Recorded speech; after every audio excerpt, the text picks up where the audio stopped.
अब बहुत ज्ञान है मेरे पास, फटाफट ज्ञान दे देता हूं, उसके बाद पढ़ाई करेंगे।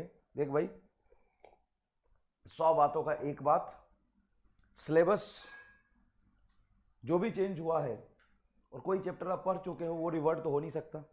तो और पेपर जो कह रहे हैं कि मुश्किल आएगा टफ आएगा, ऐसा कुछ नहीं होता। मुश्किल और टफ पेपर कभी नहीं बनता, मेरी बात समझने की कोशिश करो थोड़ा सा।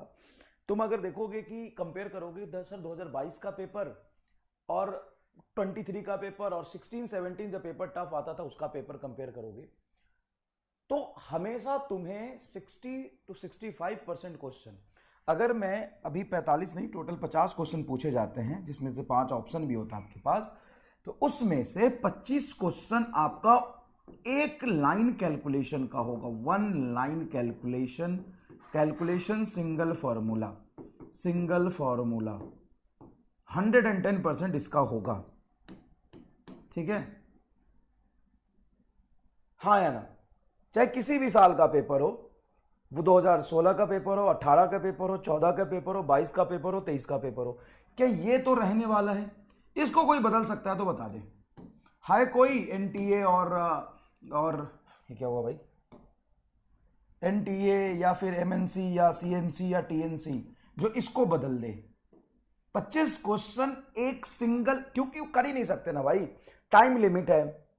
आपको 180 मिनट में 20 मिनट 25 मिनट वैसे भी सारे ओएमआर डिटेल फिल करने में मैं हटा दूं तो बचेंगे आपके 150 मिनट। 150 मिनट में आपको 200 क्वेश्चन पढ़ने हैं।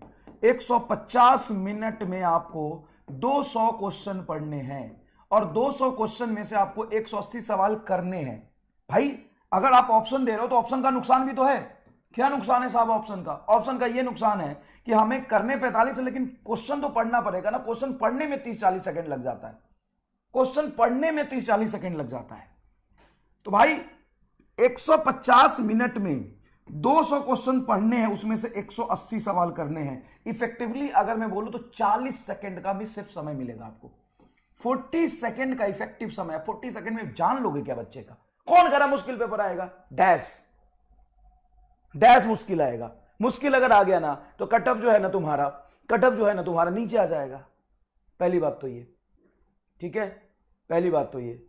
दूसरी बात जो नीट में पढ़ाई करने का स्ट्रैटेजी होना चाहिए ना, वो ज्यादा रैंडम पढ़ाई नहीं होना चाहिए। आपको ना जो सबसे पहला रिक्वायरमेंट है ना, सबसे फर्स्ट रिक्वायरमेंट है वो ये है कि जितने भी चैप्टर में जितने भी फॉर्मूले बनते हैं, जितने भी कंसेप्ट बनते हैं, वो आपको याद रहना चाहिए और उस सारे फॉर्मूले पे आपको 1 या 2 क्वेश्चन लगाया हुआ होना चाहिए। सारे फॉर्मूले जितने पॉसिबल है बायो, केमिस्ट्री, फिजिक्स में, रेदर देन कि किसी एक टॉपिक पे आप पीएचडी करें, एक टॉपिक पे आप 10 सवाल करें। उससे ज्यादा इंपॉर्टेंट है कि ये जितने भी फॉर्मूले हैं, जितने भी फॉर्मूला है, मैं ये नहीं करूं रट लो, कंसेप्ट समझो, फील करो, लेकिन उसको याद रखो फॉर्मूला, और उस पर 1-2 क्वेश्चन लगा हुआ होना चाहिए।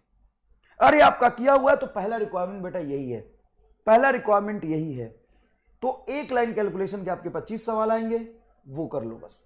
उसके बाद 15 जो होंगे क्वेश्चन वो भी सिंगल फॉर्मूला पर होगा, सिंगल फॉर्मूला पे होगा, लेकिन इसका लैंग्वेज थोड़ा सा टफ होगा।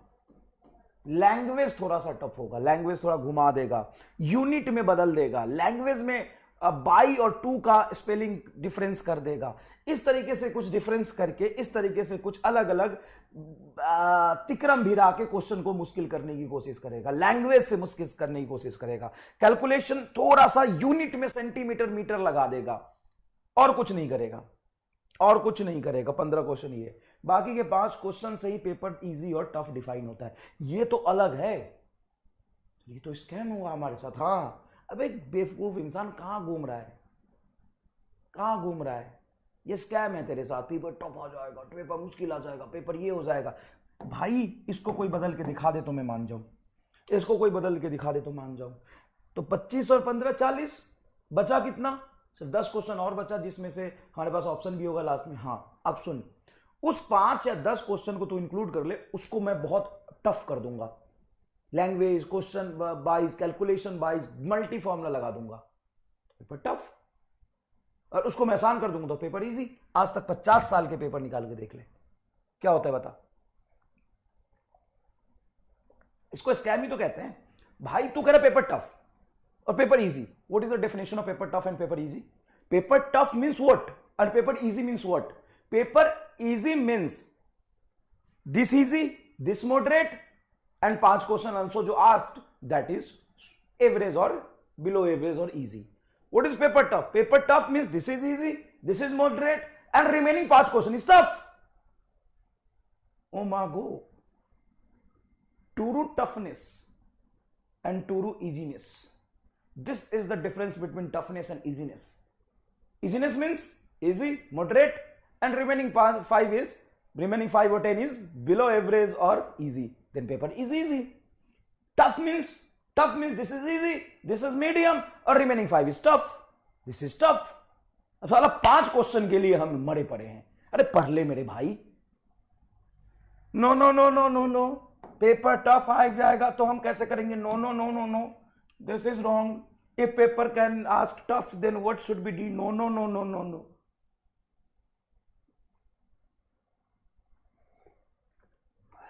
टफ एंड इजी, कोई बदल देना, कोई डेफिनेशन मुझे बता दे। ये कहीं चेंज हो सकता है तो बता दे। And what is your first priority? What is your first priority? What is your first priority? That 5 question की दैट 25 क्वेश्चन? ये तो हो नहीं रहा तेरे से।